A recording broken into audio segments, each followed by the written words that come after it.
Hey guys, Drifter here. I just finished playing Splitgate 2 on PC and had overall very positive impressions of the game. So today I wanted to offer you my impressions and as much of a review of an alpha as I can possibly give. Obviously the full game is going to be different. If you want to play the alpha, it's going to be available on Steam on August 21st. And it's a game that I actually had a lot of fun with. You can go check out my stream. There were some ups and downs, some emotional roller coasters of love-hate, but once I got a feel for it, once I kind of got into the groove of it, had a really good time with the game. In case you're unfamiliar, the original Splitgate was described as being Halo with portals, and it very much so lived up to that name.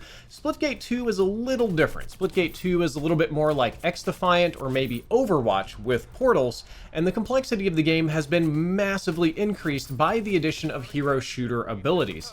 You also have weapon loadouts that you can customize, player perks you can customize, and a whole bunch of stuff that's been completely overhauled. I know that a lot of this is mostly a Call of Duty channel, and most of you here want to watch like CoD games, and CoD gamers kind of don't like that stuff, but I will say in the spacey sci-fi world of portals and Splitgate and flying through the air and jetpacks and lasers and whatnot, that this extra level of complexity actually feels pretty good. I feel very at home with it. It kind of makes sense within the lore of the game, and it kind of works for me. So without any further ado, I'm going to jump in and talk about the good, the bad, and the ugly of Splitgate 2. So, the good. Graphics and aesthetics are fantastic. I think the game was really clean looking, really crisp looking. Everything kind of made sense. The HUD made sense, the way the portals looked, the way your weapons behaved. Everything about it was really, really nice. It felt very clean. There wasn't a lot of visual confusion. There wasn't a lot of noise and particle effects and wondering what in the world it is you're actually shooting at. Graphically very crisp, you can see through the portals, you can do a bunch of interesting things. Performance, at least on my end, was fantastic. Now, for those of you that watched the stream, I streamed this from a bed because of my health problems, and I have a little 3070 Ti in there that was able to play Splitgate 2 in windowed mode while streaming to YouTube, streaming to Twitch, and capturing an entirely different thing all on its own. And I still maintained 120 FPS with not a single frame drop, so I say that's fantastic optimization. The base gameplay of Splitgate is very fun, and that's very important. We talk a lot about fundamentals on this channel, like how things play and combat loops and the overall feel and vibe and relative jankiness of what's going on.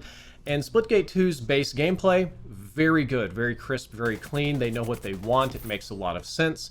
I like the way the weapons feel. Almost all of the weapons feel very unique. Each class has a couple of different ones. They'll have an assault rifle, a long-range rifle, some kind of DMR, and then they will have a close quarters combat option. But since we're a hero shooter now, we have a standard assault rifle, a long-range assault rifle, a slow-heavy LMG. Then we have a couple of flavors of DMR, a burst rifle. We have SMGs. We have shotguns we borrowed from Destiny, like the charge-up shotguns. They all have unique pistols. And of course, there's weapons you can pick up on the map, from rocket launchers to the little akimbo gun that you break apart for higher DPS. We'll talk about that one later. I actually didn't like that one. But most of the weapons are fun. Most of the weapons are useful. The only one that I really genuinely disliked and would not use is the, I believe it was Meridian. Their version of a recon class had this shotgun that was like bzzz, and then it would fire. Did a ton of damage. Pretty good range for a shotgun. But having to wait 3 times longer than the TTK to even fire your gun did not jive well for me. The class system, I think, is kind of a godsend for this game, and at least for the way I want to play the game. I like playing fast, so I mostly played the Eros class. His abilities are he gets a little extra health, faster healing, faster movement, faster reloading. He can reload while sprinting.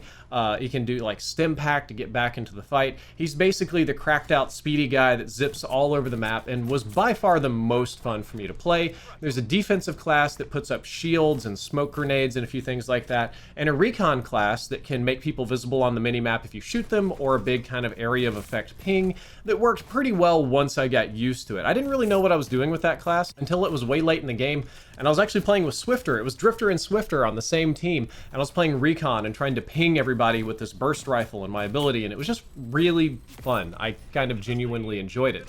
The portal system in the game is probably the most important thing to have working properly, and it does. Portal system is one button now, E. You hit E to place portal A and hit E to place portal B, and then it cycles back to A and it just swaps back and forth. It's this way instead of Q and E so that you can rapidly spam your portals and move really quickly, and you still have a key available also for your abilities and stuff like that. But the portal system is great. There's grenades that close portals. You can see through your own portals. I could actually put a portal on the side and then somewhere close to me and like snipe people through it at really goofy angles, shoot rockets, throw grenades and stuff through it. But you can't see through enemy portals. So when you chase somebody through there or when you see one open, you don't know what's coming out, be it bullets, bombs, or people.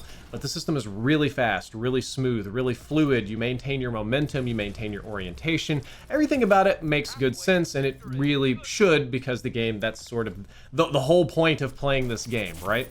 The abilities in the game are, for the most part, very straightforward. None of them are particularly complex. I don't necessarily like all of them, which is what we're going to talk about in the bad and ugly section, but none of them are like really weird or goofy or mathematically complex. They're all very easy to understand.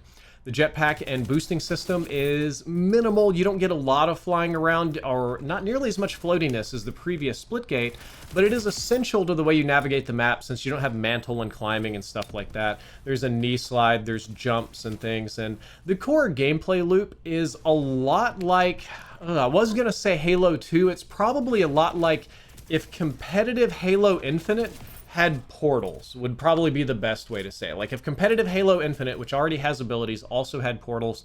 And overall, it's very satisfying to play. The hero abilities, the shields and healing and things, the crazy guns, the portals, the graphics, it all kind of comes together in a pretty nice package and has a smooth, fun core gameplay loop, minus those exceptions that we're going to talk about next. There are some things that aren't so great about the game. So now we're moving into the bad section. The bad section is going to be small, ugly section is going to be a little bigger. On the off chance that any of the developers are watching or listening, this is where I would hope to God you pay the most attention. The first bad thing I noticed is that sometimes you cannot outplay the abilities. Sometimes you can't shoot through the shield when somebody throws down the temporal grenade, which will make them move through time faster and you move through time slower. It's like a slow instead of a stun. There's not much you can do once you get stuck in that. It just kind of sucks to suck. Some of the grenades blow you up. Only certain classes get lethal grenades. Once you've been scanned, there's no really way to break the scan or stay stealthy and stuff like that. Sometimes you just get screwed by abilities. In this kind of game, that's kind of normal, but I do wish there was some more counterplay. Importantly, I believe the sound design could use some work. So it's a game where you typically have a basement level, a main level, and then a ceiling. And around this, probably about 10 to 15 different portals and people sprinting and running and shooting everywhere. So while it has directional audio and I can hear footsteps and I can hear gunfire and I have a radar and the portals opening and closing do make sounds, it's all so messy and indistinct that it is very, very easy for people to sneak up on you. Some people in my chat on YouTube that was listening to the audio recommended making the portals louder, so if somebody like opens a portal behind you, you can hear it. I have a feeling if you did that, you would just hear just portals opening all the time. So there's a balance there, but I do feel like the audio was very underwhelming. Splitgate 2's maps either feel gigantic or claustrophobic. I genuinely believe that Splitgate 1 had much better map design. This one, at least what was available in alpha, we had a couple of little small maps where you run around inside, and the portals aren't quite as fun. You're not flying quite as high. You're not doing as much crazy stuff. It's a little bit more of an interior slog.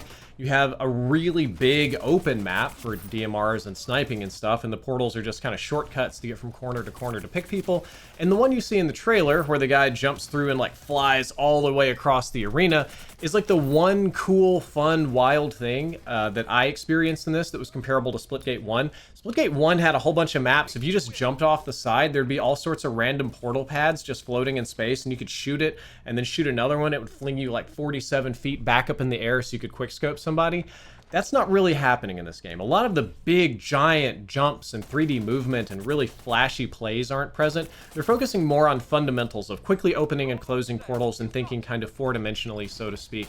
And I don't think that's quite as fun as just flying through the air like a maniac. Also, because of the way the damage is structured, and you do die quite quickly in this game. You die very quickly in the air. So doing the big jump like in the trailer is often a bad idea. So I got some other things that I didn't really like. I think the game is difficult to play without, or difficult to win without having teammates on comms. You need to kind of have everybody together, all using your perks and your abilities and callouts and micromanaging of stuff. The difference between just like random queue and playing against an organized team is night and day. Had some rough times with that on stream.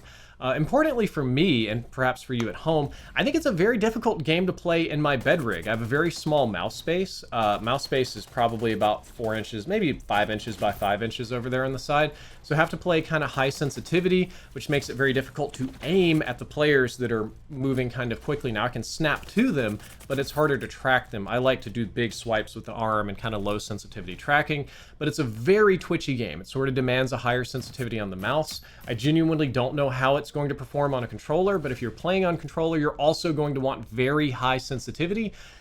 Not a lot of people like those kind of games. A lot of people kind of prefer slower sensitivity. I personally do, at least on PC, because I don't have auto aim to bail me out. And another gripe in the bad section is I feel that the team sizes are too small to require one of each character type to get all the perks. They actually did something very similar to Concord and a lot of other hero shooters. So far you've got 3 character classes and archetypes, and if you pick one, you also just give your whole team a perk, like faster cooldowns, a little more ammo, something like that. And the idea is that you'll pick one of each, but there's only 3 and only 4 people on the team. So rarely does everybody, you would think that we could do 3 and then 2 of one, like 1 of each and then 2 of one. But usually people just end up playing the fast guy or the scanny guy. Not a lot of people like the defensive player, or just, you know, they're trying things in alpha. Nobody was really building team comps. And I will say that even though I enjoy the hero shooter abilities, I'm not sure I enjoy the team comp requirements that I'm missing perks in parts of my kit because nobody on my team wants to play defender and I get stuck doing that to try to make sure we win. That's not very fun. And then at the very end of this video, let's talk about the ugly.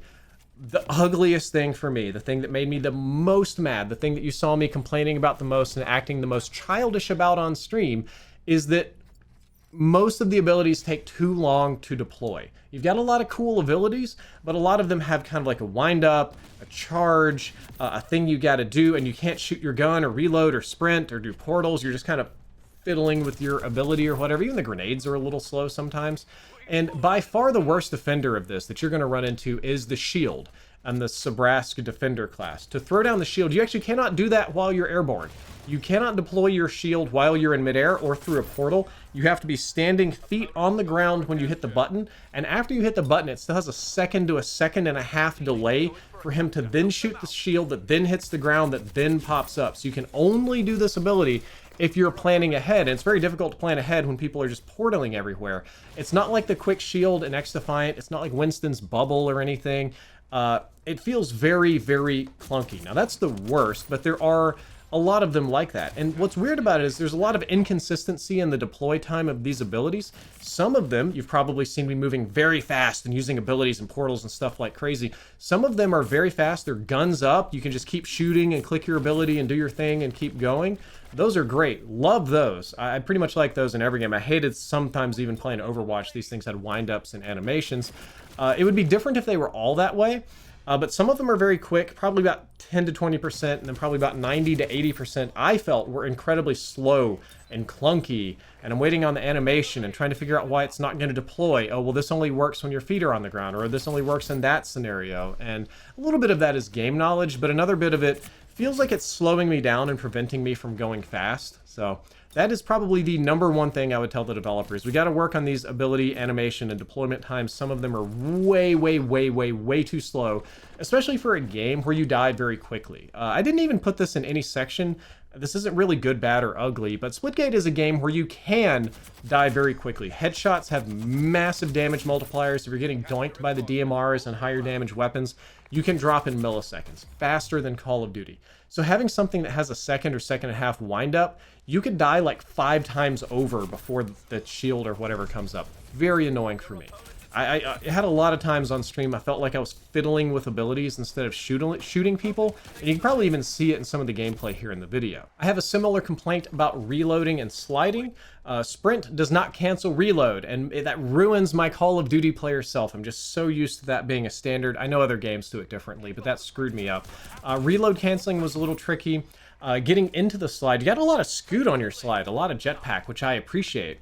but it was kind of hard to get out of it, and a little slow on the sprint recovery as well. It felt like a little bit of the movement was kind of hard commit instead of very reactive, and for a game where you die quickly and people are flying all over the place with portals, I feel that the ability to not just use your abilities, but sprint, slide, cancel, reload, do all this stuff like very, very fast and fluidly and actively is very important.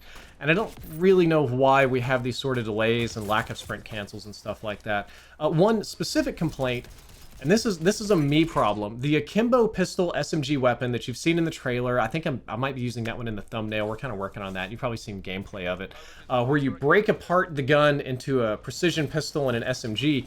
You would think that would be left trigger, right trigger, just like old Halo 2, shoot the pistol, spray the SMG, or, you know, if you're doing mouse. I give a little shout out to Logitech here in the video, yeah.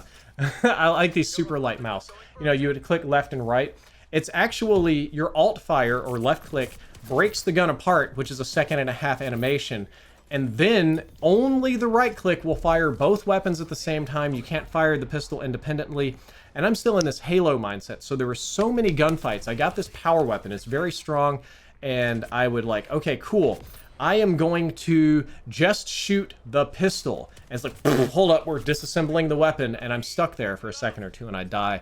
That's a little goofy. I think that's a player knowledge problem, and I realized you can't actually do much with the keybinds there, especially with the way the portals work, but I found it very annoying. I would at least make that a little faster. Moving along, sliding, sprinting, and doing things on the map sometimes take a little longer than we should. We already covered that. And some of my complaints just have to do with adapting to a new game. There's game knowledge, player. You can't just like jump into an alpha immediately and know everything. Oh man, I almost forgot another big one. A lot of these guns have very slow reload times that you can't cancel. Super bad. You put in one shotgun shell, it's like, hold up. I gotta put my mag in the gun. You know, and you're gonna die. You can put fast mags on. Fast mags is by far the most important attachment in the game, much more useful than extended mags. But the base reload times on a lot of weapons are ridiculously slow. And again, in a fast-paced game, we shouldn't have that. But the general vibe is, I really do like the game. I've spent a lot of time complaining about it in this review, but the game is fantastic. The core gameplay is fantastic. I think that if you want to have fun with the game, you should play the Eros class. The Eros class has most of the abilities the way they should be, deploying rapidly, and it feels like you can move around and navigate the map a little bit more like Splitgate 1. That was really fun. Some of the other classes with slower, goofier abilities are a little hard. I did like Meridian once I got used to it, but that required a very specific kitting. Overall, game was fun. Very fantastic. I don't think it's going to appeal to a lot of CoD players. This one's a little bit more Halo, a little more Destiny, a little sci-fi, you know, a little Overwatchy. But the alpha and then, of course, a beta sometime will be coming. Game releases in 2025. I would encourage all of you to at least play it because at the bare minimum, even if you don't necessarily like this kind of game, it's a very unique kind of game. There aren't many Splitgate type things out there, so it's a very fun experience to have on your resume. All right, guys, that is all for this video. I hope that you enjoyed it. I hope that you learned something useful. If you did, don't forget to like, favorite, and subscribe. Drifter out.